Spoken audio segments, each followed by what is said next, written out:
السلام عليكم ورحمة الله وبركاته. وعليكم السلام ورحمة الله وبركاته. إن الحمد لله نحمده ونستعينه ونستغفره ونعوذ بالله من شرور أنفسنا. من يهده الله فلا مضل له ومن يضلله فلا هادي له. ونشهد أن لا إله إلا الله وحده لا شريك له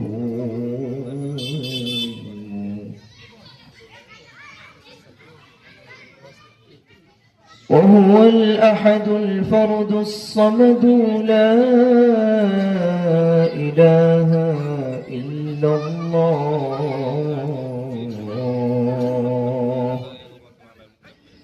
ونشهد أن محمدا عبد الله ورسوله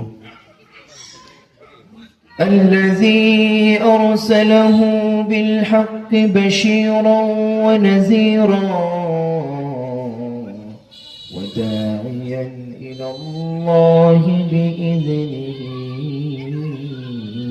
وسراجا منيرا.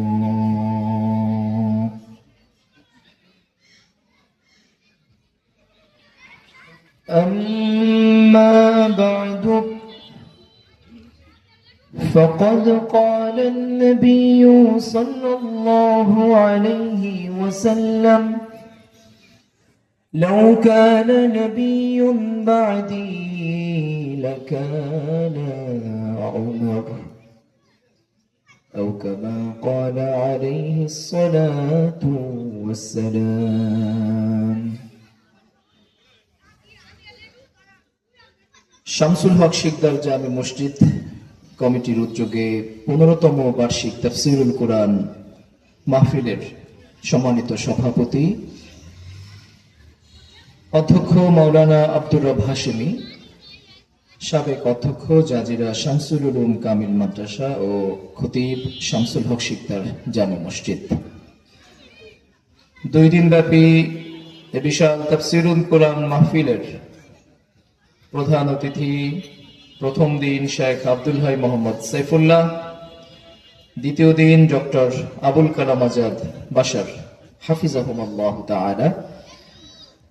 এর আগেও তারা আমাদের এই ময়দানে মাহফিল করেছেন।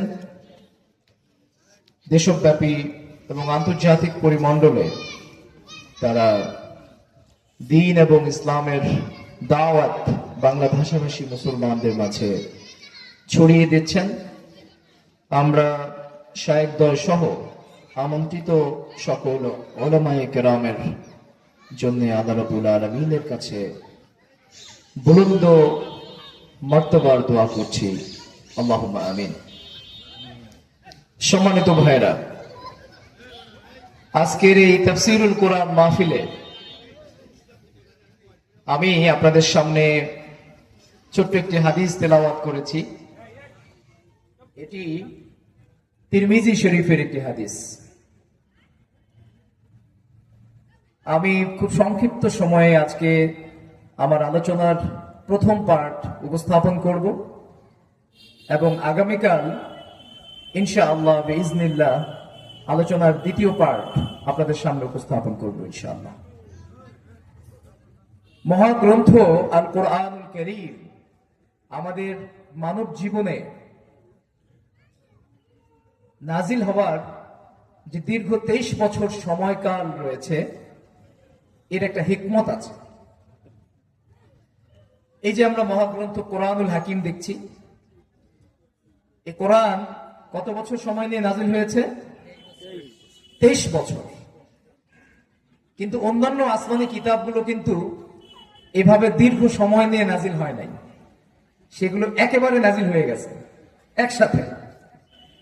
কিন্তু কোরআন নাজিল হয়েছে ধীরে ধীরে। যখন যে প্রশ্নের অবতারণা হয়েছে, আল্লাহ তাআলা কোরআনের আয়াত নাজিল করে সেই প্রশ্নের উত্তর দিয়েছেন। যখন যেখানে কোনো সমস্যা হয়েছে আল্লাহ রাব্বুল আলামিন আয়াত নাজিল করে সে সমস্যার সমাধান দিয়েছেন। তাহলে কোরআন নাজিল হয়েছে সর্বমোট কত বছর সময় নিয়ে? 23 বছর সময় নিয়ে। সম্মানিত ভাইয়েরা, খেয়াল করুন, যখন যে সমস্যাটা প্রকট ছিল, যখন যেই প্রশ্নের উত্তর জানা সবচেয়ে গুরুত্বপূর্ণ ছিল, আল্লাহ রাব্বুল আলামিন কোরআনের আয়াত নাজিল করে সেই প্রশ্নের উত্তর মুসলমানদেরকে জানিয়েছেন। আজকের প্রেক্ষিতে আমাদের বাংলাদেশের কনটেক্সটে আমি যদি জিজ্ঞেস করি এই মুহূর্তে অথবা বিগত 6 মাস, আগামী 6 মাসের সবচেয়ে বড় গুরুত্বপূর্ণ ইভেন্ট কোনটা? আল্লাহর ওয়াস্তে আমার কথায় আপনারা ভিন্নভাবে নেবেন না, কিন্তু আমাদের জীবনের সাথে সংশ্লিষ্ট বিধায় আমি আপনাদের দৃষ্টি আকর্ষণ করছি।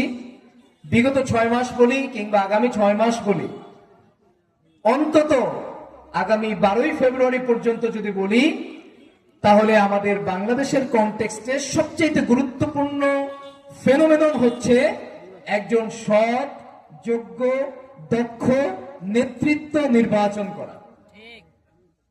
কথা ঠিক কিনা? আপনি সৎ, যোগ্য, দক্ষ নেতৃত্ব নির্বাচন করতে গেলে আপনার সামনে একটা আইডল লাগবে না? সততার, যোগ্যতার, দক্ষতার একটা আইডল থাকা দরকার না? যে আসলে আমার যিনি দায়িত্বশীল হবেন, আমার যিনি লিডার হবেন, তার সততা কেমন হওয়া উচিত, তার যোগ্যতা কেমন হওয়া উচিত, তার দক্ষতার মাত্রা কোন লেভেলে থাকা উচিত, এটা আমাদের জানা দরকার আছে না? সম্মানিত ভাইয়েরা, যেহেতু কোরআন তো আর এখন নাজিল হবে না, তবে কোরআন আমাদেরকে সারা জীবনের সমস্যার সমাধান কোরআনে আছে না নাই? আল্লাহ রাব্বুল আলামিন বলছেন, মা ফারাতনা ফিল কিতাবি মিন শাই, আমি এমন একটি গ্রন্থ নাজিল করেছি যে মহাগ্রন্থে পৃথিবীর এমন কোন সমস্যা নেই, এমন কোন প্রশ্ন নেই যে প্রশ্ন, যে সমস্যার সমাধান আমি আল্লাহ রাব্বুল আলামিন যেই কোরআনের মধ্যে রাখি নাই, এমন একটি সমস্যা, এমন একটি প্রশ্ন পৃথিবীতে নাই। যেহেতু প্রত্যেকটি প্রশ্নের, প্রত্যেকটি সমস্যার সমাধান আল্লাহ রাব্বুল আলামিন কোরআনে দিয়েছেন, সুতরাং আমাদের বাংলাদেশী জাতীয় জীবনে আগামী সময়টাতে বা বর্তমান সময়ে যে জিনিসটা সবচেয়ে গুরুত্বপূর্ণ, সেই বিষয়ে আসুন আমরা পবিত্র কোরআন এবং হাদিস থেকে আপনাদের সামনে আলোচনা উপস্থাপন করব। সম্মানিত ভাইরা, আমি একটা আইডল, একটা নমুনা আমার আজকের এবং আগামীকালের এই 2 দিনের আলোচনায় আপনাদের সামনে উপস্থাপন করব, যিনি নেতৃত্বের জায়গায় বসে, ক্ষমতার চেয়ারে বসে সততা, যোগ্যতা এবং ইনসাফের সর্বোচ্চ পরাকাষ্ঠা প্রদর্শন করেছেন। তিনি হচ্ছেন আমাদের মুসলিম জাহানের দ্বিতীয় খলিফা সাইয়্যিদনা ওমর ইবনে ফারুক রাদিয়াল্লাহু তাআলা আনহু। ওমর ফারুক রাদিয়াল্লাহু তাআলা আনহু, তিনি তার দীর্ঘ 1 দশকের শাসনামলে কিভাবে ইনসাফপূর্ণ, কিভাবে সততার সাথে, দক্ষতার সাথে রাষ্ট্র পরিচালনা করতে হয়, সমাজ পরিচালনা করতে হয়, সেটি আমাদের দেখিয়ে গেছেন। সুতরাং তার জীবনে আমরাও দেখার চেষ্টা করব তিনি কিভাবে আমাদের এই সোসাইটিতে, আমাদের এই সমাজে তিনি কিভাবে সততা এবং ইনসাফ কায়েম করেছিলেন। এটা কেন করব? যাতে করে তার আদর্শ ফলো করে আমরাও আমাদের মহল্লায়, আমাদের পরিবারে, আমাদের সোসাইটিতে, আমাদের বিদ্যালয়ে, আমাদের বাজারে, আমাদের কমিটিগুলোতে ইনসাফ কায়েম করতে পারি। সবাই আছেন তো আমার সাথে ইনশাআল্লাহ?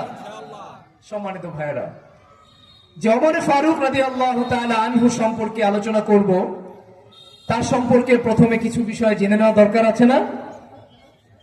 তিনি এমন একজন সাহাবী যার সম্পর্কে পবিত্র কোরআনের 17 থেকে 18টি আয়াত আল্লাহ রাব্বুল আলামিন যার চিন্তা এবং যার মত অনুসারে নাজিল করেছেন। সুবহানাল্লাহ। চিন্তা করছেন? যার চিন্তা এবং মত অনুযায়ী, মানে তিনি ভাবছেন আর তার ভাবনা অনুযায়ী আল্লাহ তাআলা পরবর্তীতে কি করেছেন? আয়াত নাজিল করেছিলেন। আপনি আমি ভাবছি, আর আপনার এবং আমার ভাবনা অনুযায়ী যদি প্রধান উপদেষ্টা একটা ফরমান জারি করে আর কোনো ভাবে যদি সেইটা ডকুমেন্টেড থাকে, ধরেন আমি আজকে ফেসবুকে একটা স্ট্যাটাস দিলাম এবং আগামীকাল দেখা গেল আমার সেই স্ট্যাটাস অনুযায়ী প্রধান উপদেষ্টাটা পদক্ষেপ নিছেন, তাহলে কালকে আমার অবস্থাটা কি হবে? আমি তো এইটা ঢাক ঢোল পিঠে প্রচার করবো যে আমার কথা অনুযায়ী, আমার পরামর্শ অনুযায়ী প্রধান উপদেষ্টা সিদ্ধান্ত নিছে, বলবো না এটা? এবং সবাই আমাকে বাহবা দিতে থাকবে যে হ্যাঁ, আপনি খুব হাই থটের মানুষ, আপনি খুব উচ্চ মার্গীয় চিন্তা করেন, আপনার চিন্তা অনুযায়ী রাষ্ট্র সিদ্ধান্ত নেয়। হযরত ওমর ফারুক রাদিয়াল্লাহু তাআলা আনহু হচ্ছেন এমন একজন সাহাবী যার সিদ্ধান্ত অনুযায়ী, যার চিন্তা অনুযায়ী আল্লাহ রাব্বুল আলামিন পরবর্তীতে আয়াত নাযিল করেছিলেন। এমন ঘটনা ঘটেছে 17 থেকে 18টি জায়গায়। আমি একটি জায়গা আপনাদের সামনে উপস্থাপন করছি।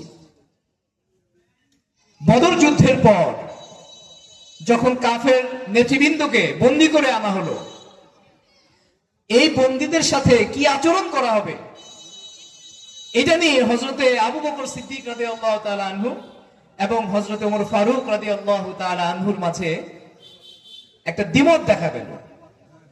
আবু বকর সিদ্দিক রাদিয়াল্লাহু তাআলা আনহু বললেন যে বদর যুদ্ধে যে সকল বন্দী হয়েছে সেই বন্দীদের কাছ থেকে মুক্তিপণ নিয়ে তাদেরকে ছেড়ে দেওয়া হোক, যেহেতু আমাদের এই মুহূর্তে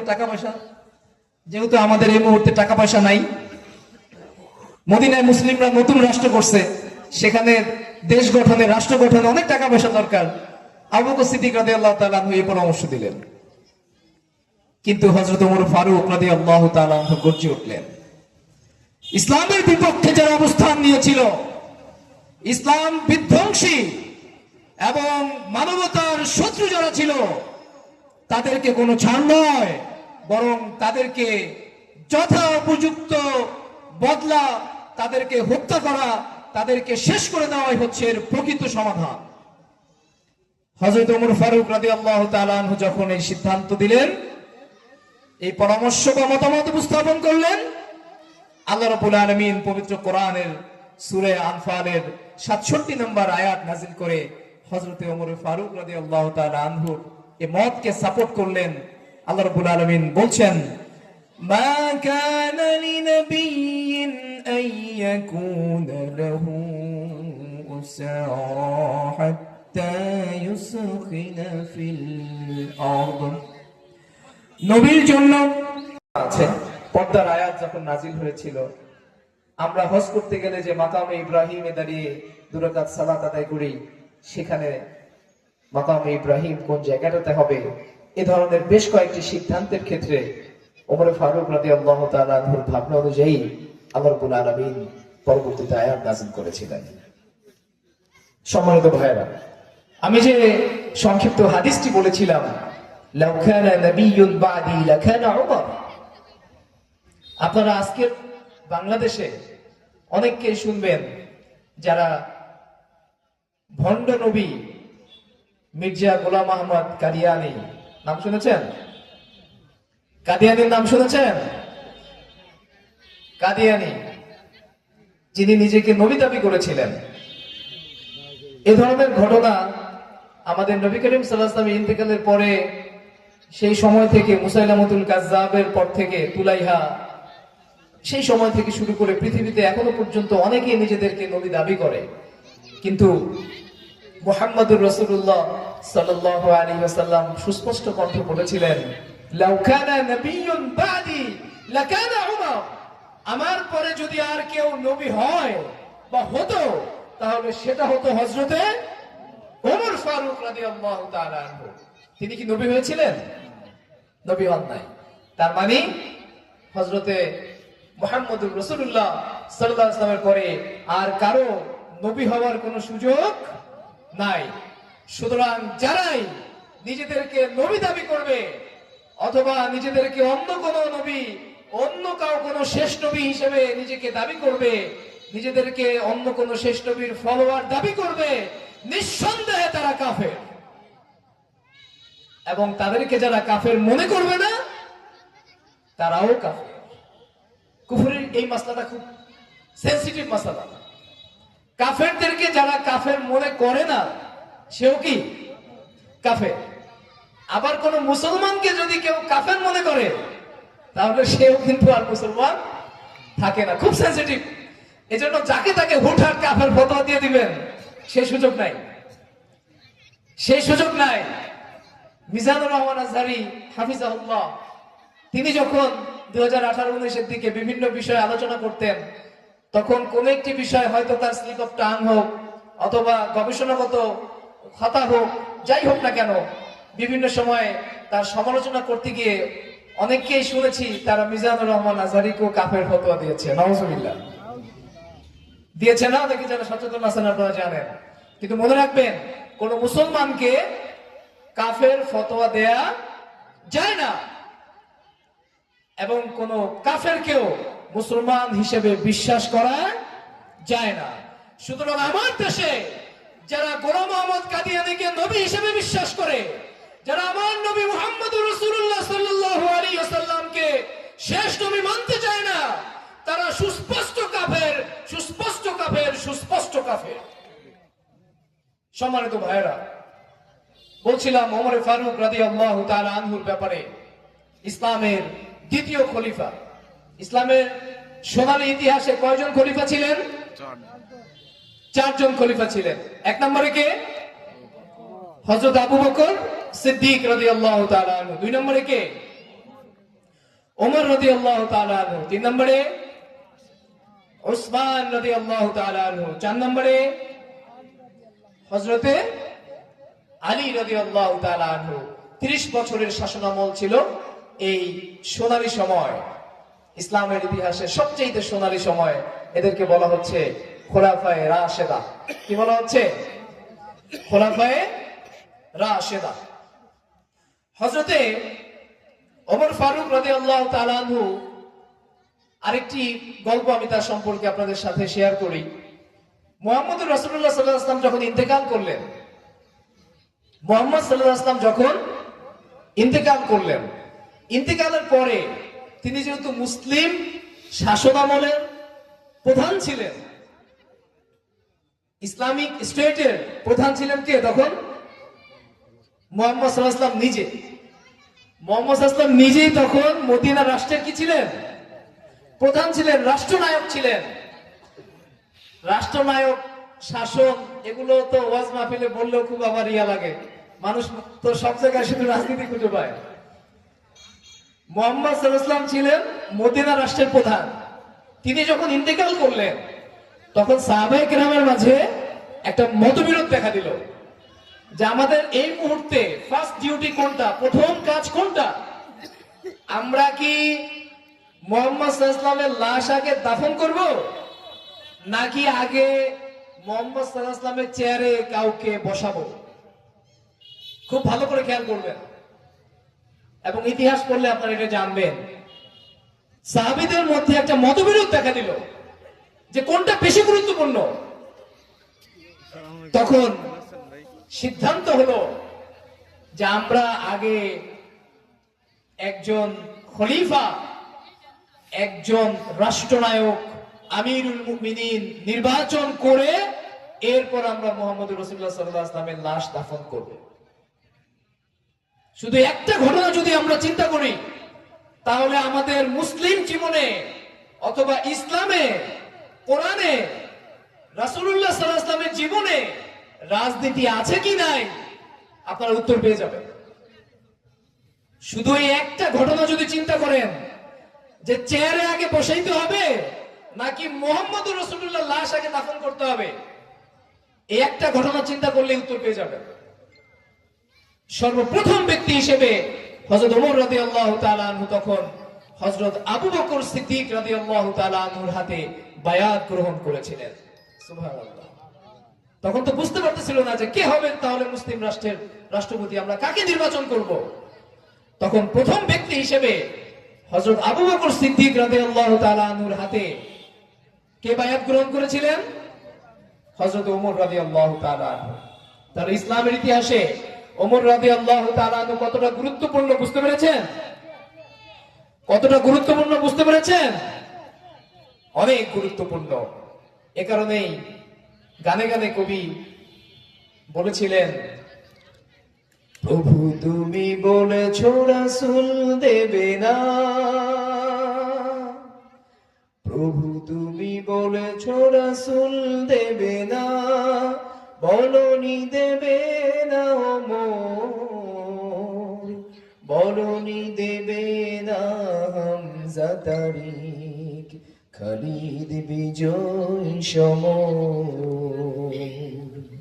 রাসূল দেবে না, কিন্তু পৃথিবীতে যে আবার নতুন করে কোনো ওমর আসবে না, এটা কিন্তু আল্লাহ তাআলা বলেন নাই।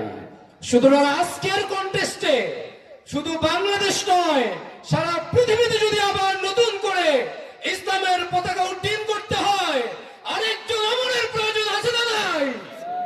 আরেকজন ওমর হওয়ার জন্য নতুন করে ওমর ফারুক রাদিয়াল্লাহু তাআলা আনহুর মতো সিংহের মতো গর্জন দেওয়ার জন্য আমরা কারা কারা প্রস্তুত আছি? দুয়া তুলে আল্লাহকে দেখাই। সম্মানিত ভাইরা, ওমর রাদিয়াল্লাহু তাআলা আনহু ছিলেন সিংহের মতো তেজদীপ্ত বীর পুরুষ।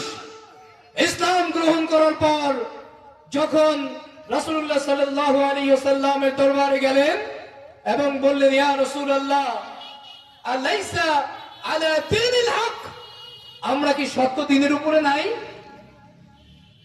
হযরত ওমর ফারুক রাদিয়াল্লাহু তাআলা আনহু ইসলাম গ্রহণের ঘটনা আপনারা জানেন, খুবই মজাদার ঘটনা, খুবই মজাদার ঘটনা।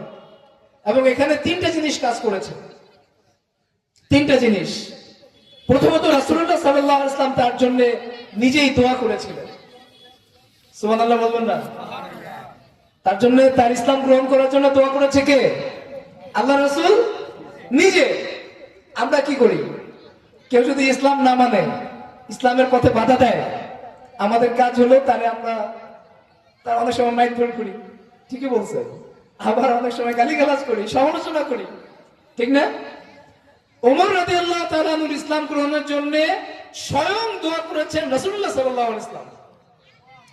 আল্লাহ রাসূল দোয়া করছিলেন, আল্লাহুম্মা আইজ্জিল মুসলিমিনা বিআহাব্বি হাযাইনির রাজুলাইন, আল্লাহ ইসলামকে, মুসলমানদেরকে আপনি এই দুইজন মানুষের মধ্য থেকে যাকে আপনার বেশি পছন্দ, তার মাধ্যমে আপনি শক্তিশালী করুন।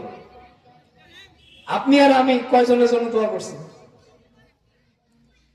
কয়জনের জন্য দোয়া করছি যে আল্লাহ আমার এলাকার চেয়ারম্যান সাহেব যাতে পাক্কা মুসলমান হয়ে যায়, পাক্কা নামাজি হয়ে যায়, আমার এলাকার রাষ্ট্রপতি আমার দেশের, তিনি যাতে পাক্কা মুসলমান হয়ে যায়।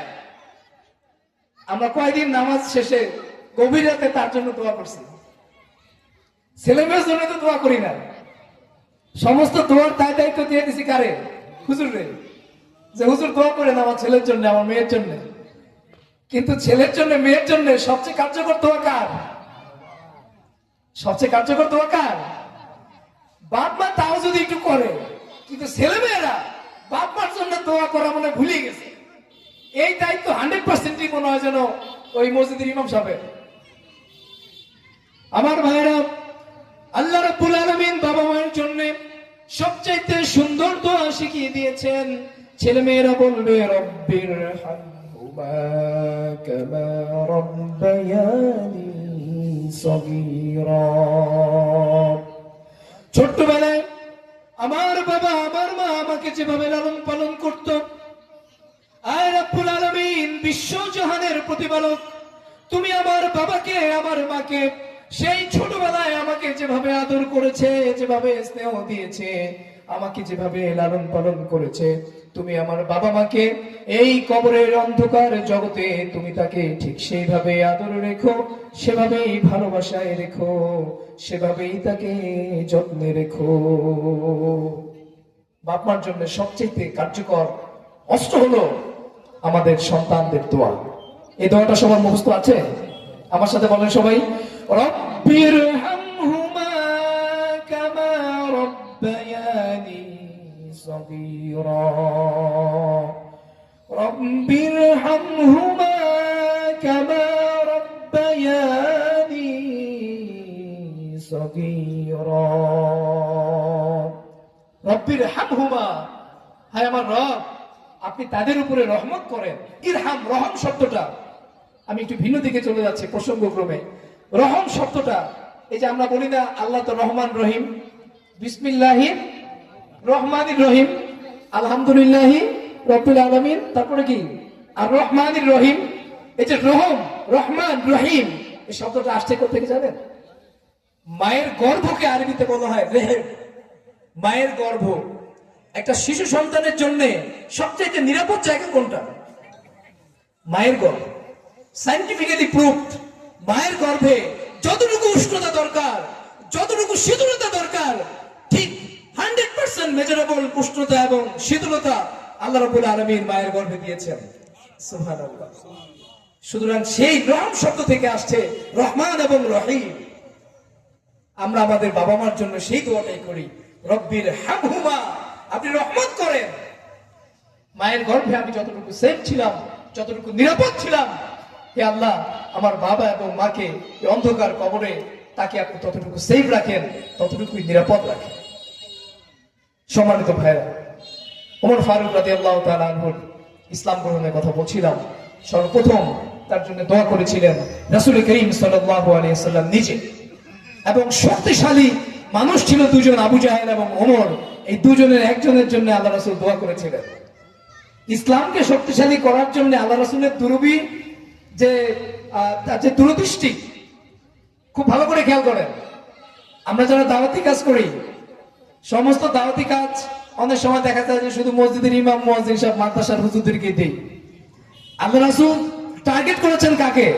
সমাজের প্রভাবশালী পাওয়ারফুল মানুষ ওমর এবং আবু জাহেলকে। সুতরাং আমরা যারা দাওয়াতি কাজ করব, আমাদের সমাজের পাওয়ারফুল, সমাজের যারা অর্থবিত্ত পাওয়ারফুল, যারা বংশ খ্যাতিতে পাওয়ারফুল, যারা জ্ঞানী বিদ্যায় পাওয়ারফুল, এ ধরনের পাওয়ারফুল লোক দেখে তারপরে টার্গেট করতে হবে। আল্লাহ রাসূল কিন্তু শিখিয়ে দিয়ে গেছেন এই ঘটনার মধ্য দিয়ে। বুঝতে পারতেছেন কথা? তাহলে দাওয়াতি টার্গেট থাকতে হবে। দাওয়াতি টার্গেট, আপনাদের সাধারণদের কথা বাদই দিলাম, আমাদের অনেক আলেম আছে, আমাদেরও দাওয়াতি কোনো টার্গেট নাই। আমাদের কাজ হলো মসজিদে শুধু কি করা, এই বয়ান করা, ওয়াজ মাহফিলে বয়ান করা, শুধু সারাদিন বয়ান করেই যায়। কিন্তু আল্লাহ রাসূল সাল্লাল্লাহু আলাইহি ওয়াসাল্লাম কিভাবে দাওয়াতি টার্গেট করেছেন, যে ওমর অথবা আবু জাহেল থেকে যে কোনো একটারে আল্লাহ মুসলমান বানাই দাও। আপনার দাওয়াতি টার্গেটে কোনো নাম আছে?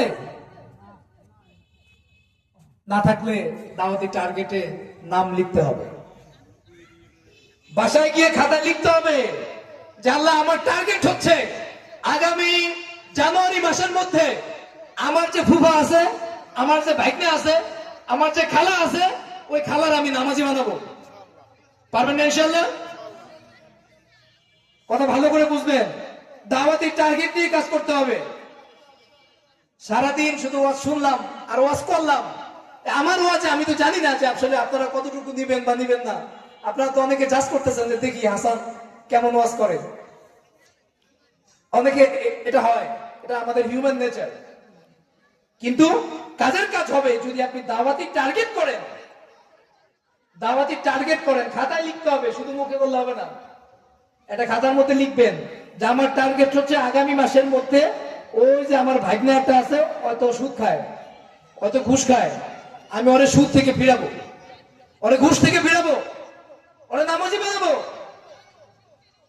পারবেন না ইনশাআল্লাহ? তো সবাই যদি একজন করে টার্গেট নেই, এখানে আপনারা যারা আছেন শতখানিক মানুষ আছেন, 100 জন মানুষ যদি চেষ্টা করেন, একজন করে টার্গেট নেন আগামী 1 মাস, তাহলে 1 মাসের মধ্যে আরো 100 মানুষ বদলে যাবে ইনশাআল্লাহ। এরপর যদি 200 মানুষ মিলে টার্গেট করেন, ফেব্রুয়ারি মাসের মধ্যে 400 মানুষ বদলে যাবে ইনশাআল্লাহ।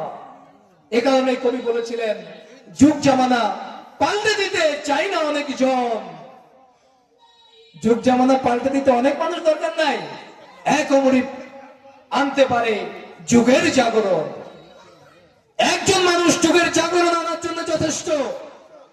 আজকে শরীফ ওসমান হাদি, শহীদ শরীফ ওসমান হাদি একাই দেখিয়ে দিয়েছে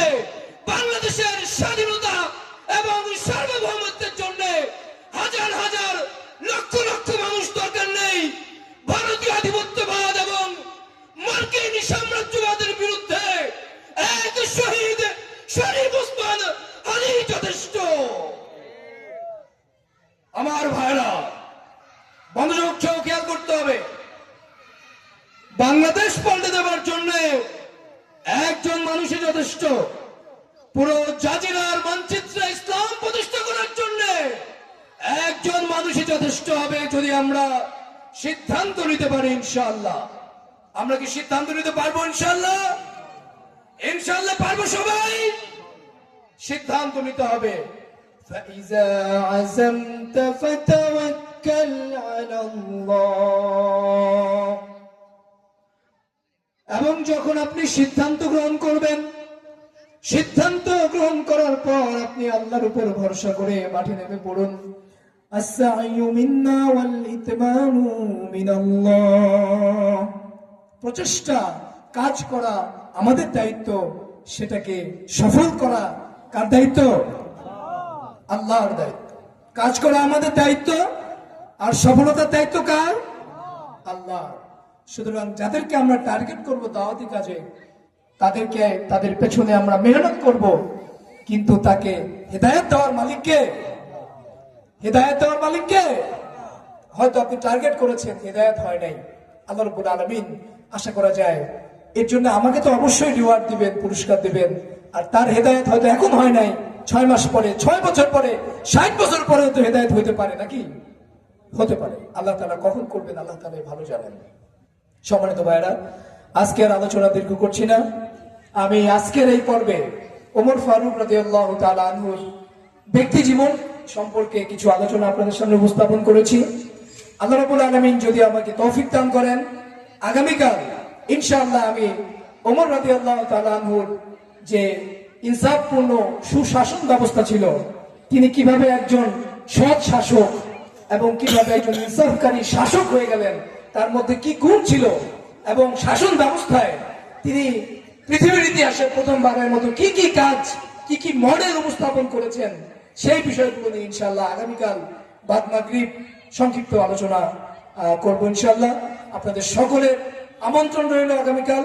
এবং একই সাথে আজকের পুরো আলোচনা আমাদের প্রধান বক্তা এবং একই সাথে প্রধান অতিথি, আগামীকালের পুরো প্রোগ্রাম আপনারা আশা করি আসবেন, শুনবেন, এবং বন্ধু বান্ধব সহ পাড়া প্রতিবেশী যারাই আছেন, কলিগ, সবাইকে নিয়ে আসবেন, যাতে করে আমাদের মেহমানরা আসলে তারা খুশি হন এবং বুঝতে পারেন যে জাজিরার মানুষ হচ্ছে ইসলাম প্রিয়, জাজিরার মানুষ হচ্ছে তাওহীদ প্রিয়, জাজিরার মানুষ এক আল্লাহকে ভালোবাসে।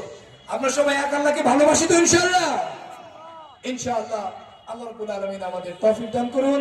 ওয়া আখিরু দাওয়ানা আনিল হামদুলিল্লাহি রাব্বিল আলামিন। আসসালামু আলাইকুম ওয়া রাহমাতুল্লাহি ওয়া বারাকাতুহু।